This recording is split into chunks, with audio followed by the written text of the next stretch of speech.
পানীটো হ'ল এটা মৌলিক অধিকাৰ।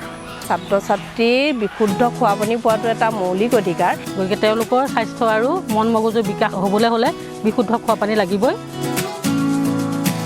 অসম চৰকাৰে যিটো এতিয়া আঁচনি লৈছে বিদ্যালয়সমূহত বা স্কুল কলেজবিলাকত, গতিকে সেইটো মানে শলাগ ল'বলগীয়া।